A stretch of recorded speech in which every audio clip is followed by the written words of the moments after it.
नमस्कार, झारखंड के संथाल परगना न्यूज में आपका स्वागत है। अब आप खबर जानेंगे दुमका, देवघर, जामताड़ा, गोड्डा, पाकुड़ और साहिबगंज जिला से। आप न्यूज को किस गांव या शहर से देख रहे हैं, हमें कमेंट में जरूर बताएं।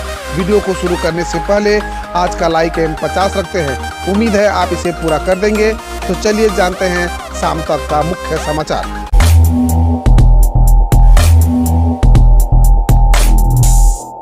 झारखंड में अगले एक सप्ताह तक बारिश के आसार, जानिए अपने शहर के हाल। झारखंड में मानसून की सक्रियता बनी हुई है। मौसम विभाग की माने तो अगले एक हफ्ते तक बारिश के आसार बने हुए हैं।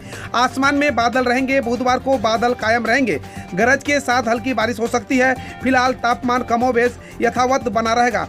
पिछले 24 घंटे में शहर में करीब 3 मिलीलीटर बारिश हुई है। हवा में आर्द्रता की मात्रा अधिकतम 98% व न्यूनतम 79% दर्ज की गई है। अधिकतम तापमान 31.6 डिग्री दर्ज किया गया है। न्यूनतम तापमान 23.5 डिग्री सेल्सियस रहा।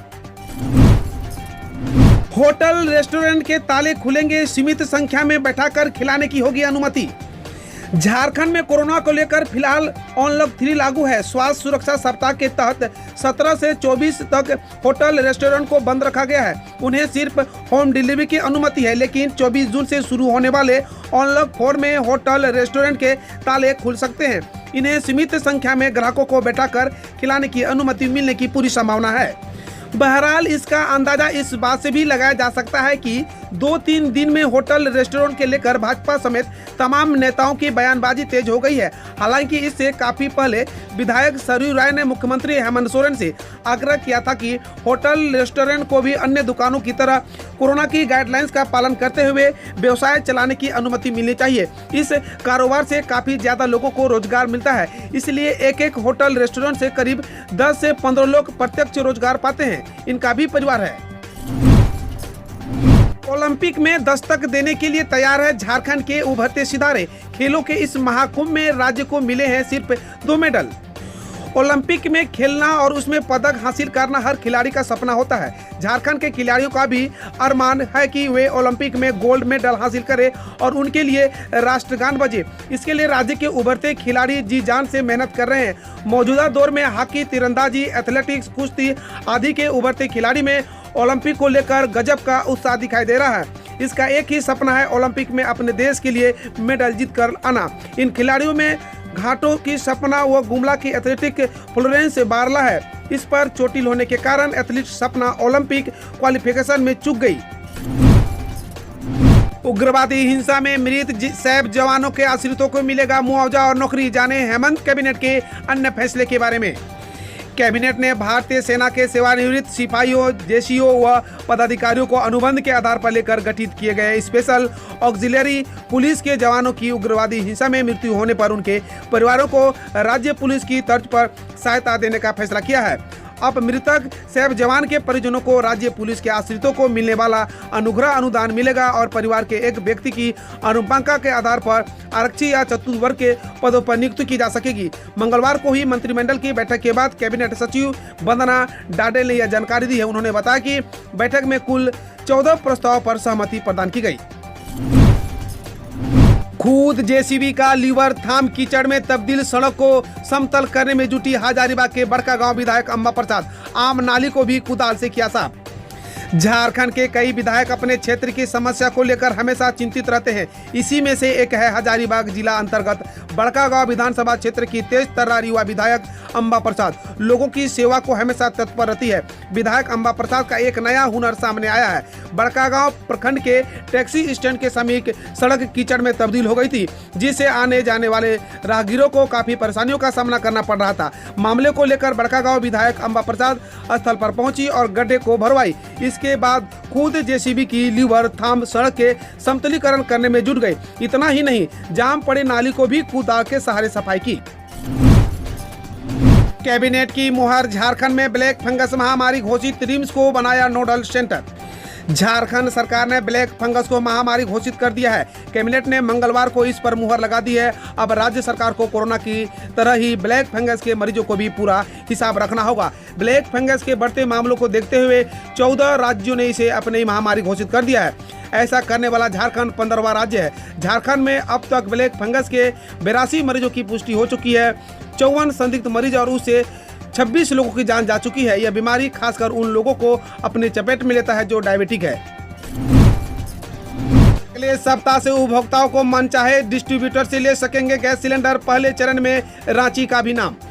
घरों में एलपीजी गैस सिलेंडर का इस्तेमाल करने वाले उपभोक्ताओं को सरकार बड़ी राहत देने जा रही है। अब उपभोक्ता खुद तय करेंगे कि उन्हें किस डिस्ट्रीब्यूटर से गैस सिलेंडर लेना है। इस सुविधा को रिफिल बुकिंग पोर्टेबिलिटी नाम दिया गया है। देश के चुनिंदा शहरों में पायलट प्रोजेक्ट के तौर पर अगले सप्ताह से शुरू किया जा सकता है। सरकार इसके लिए देश के 5 शहरों को चुना है जहां यह योजना शुरू की जाएगी। पहले चरण में रांची का भी नाम है। चंडीगढ़, कोयम्बटूर, गुड़गांव और पुणे शहर भी शामिल है। पायलट प्रोजेक्ट सफल रहा तो अगले चरण में योजना को धीरे धीरे बाकी शहरों में भी लागू किया जाएगा।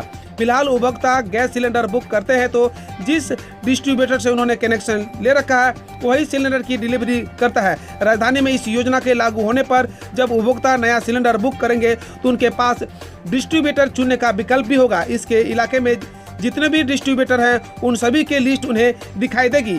डिस्ट्रीब्यूटर की रेटिंग और सुविधाएं देखकर डिस्ट्रीब्यूटर चुन सकेंगे। वहीं डिस्ट्रीब्यूटर उपभोक्ता को सिलेंडर की डिलीवरी करेगा। सीएम की मानहानि मामले में ट्विटर, फेसबुक को नोटिस। गोड्डा सांसद की आपत्तिजनक टिप्पणी पर सुनवाई। गोड्डा सांसद निशिकांत दुबे के खिलाफ सीएम हेमंत सोरेन की ओर से दर्ज कराई मानहानि मामले की सुनवाई मंगलवार को सिविल कोर्ट में हुई, जब जज प्रथम वैशाली श्रीवास्तव की अदालत ने सुनवाई के दौरान सोशल मीडिया पर आपत्तिजनक टिप्पणी के लिए प्रतिवादी बनाए गए ट्विटर और फेसबुक को नोटिस भेजा। नोटिस फेसबुक और ट्विटर के कैलिफोर्निया और सैन फ्रांसिस्को स्थित विदेशी कार्यालय में भेजे गए हैं। एक नोटिस स्पीड पोस्ट, दूसरा ईमेल और तीसरा कोर्ट परिसर के स्थित डिस्पैच कार्यालय के जरिए भेजे गए हैं। यह पहला मौका है जब रांची सिविल कोर्ट ने विधि एवं न्याय मंत्रालय के माध्यम से विदेशी कार्यालय के पते पर नोटिस भेजा है। वीडियो कॉन्फ्रेंसिंग के जरिए सुनवाई करते हुए कोर्ट ने आदेश दिया है कि इस मामले में दोनों सोशल मीडिया प्लेटफॉर्म के विदेशी प्रतिनिधि अदालत में हाजिर होकर पक्ष रखे। अगली सुनवाई 5 जुलाई को होगी। जिले में बढ़ी वैक्सीनेशन की रफ्तार। 2 दिनों में 18,000 लोगों को लगा टीका। गिरिडीह जिले में कोरोना की रफ्तार कम हो गई है। हालांकि हर रोज गिरिडीह में नए मामले अब भी मिल रहे हैं। पिछले 24 घंटे में ही संक्रमण के 3 नए मामले सामने आए हैं। संक्रमण से डिस्चार्ज होने वालों की संख्या भी 25 के करीब है। स्वास्थ्य विभाग से मिले आंकड़ों के अनुसार मंगलवार को 3 नए मामले जिले के गांव में 2 और जमुआ के 1 मिलने की पुष्टि हुई है। लेकिन टीकाकरण महाअभियान में गिरिडीह ने भी 2 दिन में 16,000 लाभार्थियों को वैक्सीन लगा दिया है। स्वास्थ्य विभाग का यह आंकड़ा पिछले 6 माह में अब तक का सबसे बड़ा आंकड़ा है, क्योंकि इससे पहले 16,000 लाभार्थियों को यह आंकड़ा 5 दिनों तक में साथ रहा था। वैक्सीनेशन की रफ्तार बढ़ाने को रांची जिला प्रशासन ने झोंकी ताकत। डीसी बोले भ्रम दूर करने वाले गांव-गांव जाएं अधिकारी। कोरोना महामारी से बचाव के लिए वैक्सीन सबसे सुरक्षित हथियार है। लिहाजा वैक्सीनेशन की प्रक्रिया में तेजी लाने के लिए रांची जिला प्रशासन ने अपनी पूरी ताकत झोंक दी है। रांची के उपायुक्त छवि रंजन की ओर से निर्देश दिया गया है कि अधिकारी गांव-गांव जाए, लोगों को टीकाकरण कराने के लिए जागरूक करें। वैक्सीन को लेकर फैलाई गई अफवाह के कारण ग्रामीण इलाकों में लोग टीकाकरण कराने से परहेज कर रहे हैं। ऐसे में लोगों के मन में बैठी गलतफहमी को दूर करने की आवश्यकता है।